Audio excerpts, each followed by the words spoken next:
Hi, I'm Julie Doyle, and I'm the instructor for this online class. The whole class will be online, and it's CIL 672.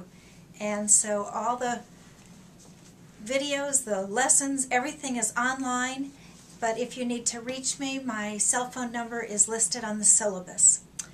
You know, I've been teaching this same class for about 8 or 9 years now, and it's one of my favorite classes to teach. But it's also mind-boggling to me to think about how it has changed in the last 8 or 9 years. Because this class focuses on finding information, finding and using information. And it's just kind of amazing how the tools and the resources have changed. There's no way that I could be teaching future librarians to teach their students how to do research the same way I did 8 or 9 years ago, because it just doesn't even make sense. That long ago I thought I was doing some cutting edge thing, keeping people up to date, but it's not cutting edge anymore because the technology keeps changing all the time. So you have to look at all the variables that have been changing at that time. For example, 9 years ago, nobody ever used their cell phone to find information in Wikipedia. There wasn't even a Wikipedia. No one took their cell phone and said, okay, so what is the capital of Nevada? And their cell phone answered the correct answer. No one TiVo'd shows that were of particular interest, whether it was like even a science interest, finding information about volcanoes. No one used their phone to take pictures of some unknown plant, send it off to an online expert, and find out what kind of plant that was. We didn't do research that way. And no one has been creating videos to put on YouTube to find out about special authors or special books on YouTube. No one put lessons on Facebook to how to do something, how to do a lesson. No one searched Google for basic information, having Google use information based upon their past experiences of searching or interests or experiences. Preschoolers didn't pick up iPads and listen to stories and identify animals. Nobody carried around a library of books or magazines on their digital readers. Life has changed, and so we have to think about how we are finding and using information in today's world. At least in many parts of today's world, and for most of our students and many of our students, they have access to information. We do, though, as school librarians, have to be concerned about those kids who don't have all the access available in their homes. What has not changed, though, is the process. And process is, to me, the key to the whole thing, because the process is what's really important. And we call this the information literacy process. And I just like to have it two ways so you can see I'm always talking about information literacy. And the process is important. So the first step in the process is to search for information. And you have to think about what that means when you're searching for information.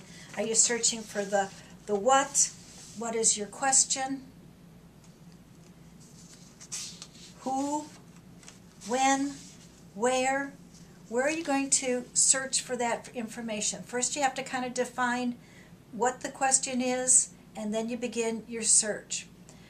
Once you've been searching, you're going to have to also go through some process. You're going to have to sift through the information. You're going to have to organize it and assess the information.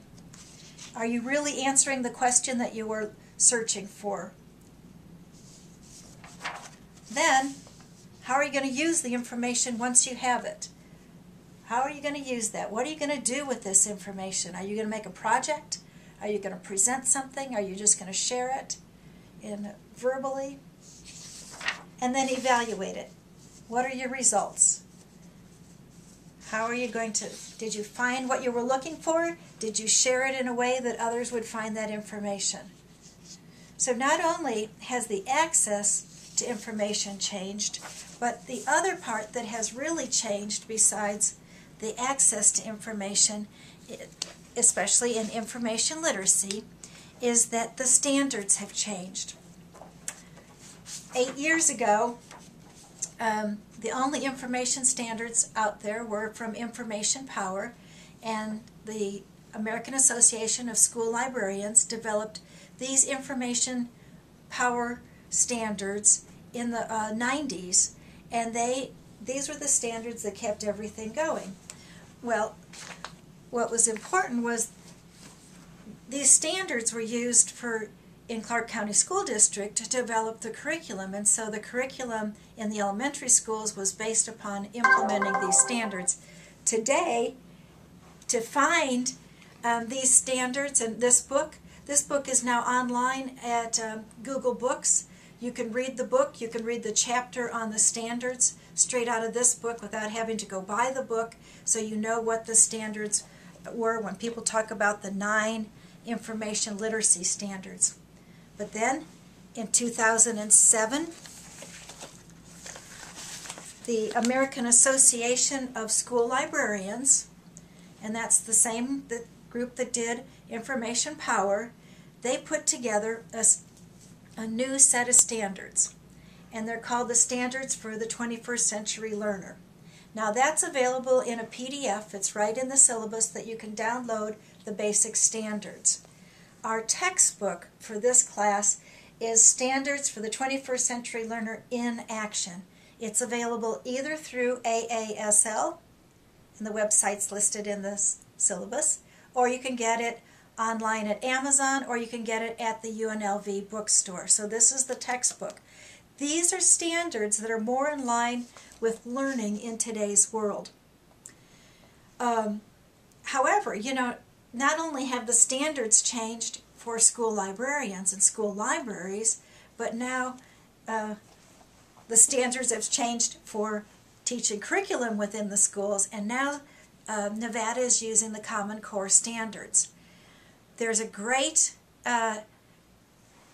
correlation that's listed in the syllabus as well, actually in Module 1, and it's a correlation that AASL has done between the information literacy standards and the 21st century ones and the Common Core. So if you're teaching the Common Core in your classroom, you can go ahead and you can link together and see the relationship between the two sets of standards. It's really important that you kind of focus on the standards as well as the process. This class is going to focus not just on the standards that we've been talking about and the Common Core standards, but also the next important aspect of the class focuses on teaching to students in the library. So this class is focused on finding reference materials and teaching, but teaching based upon the standards. And basically what, again, you're going to do is you're going to be teaching the process. And the class also focuses on what resources are the best resources that you need to be using with your students, whether they're elementary, middle school, or high school students. What are the resources? E-resources and print resources. And as you know, what's really changed is that we used to be dependent upon print resources. Today, kids are not finding information on print resources. The second most important aspect of research is that we collaborate, that people work together to solve problems, so that you're not doing it in isolation. So we'll focus on collaboration as one unit in this class.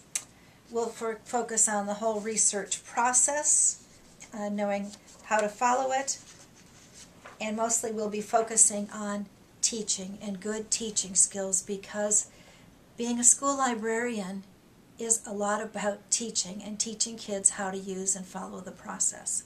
So be ready for Module 1, and that's where we'll begin doing our first activities and assignments.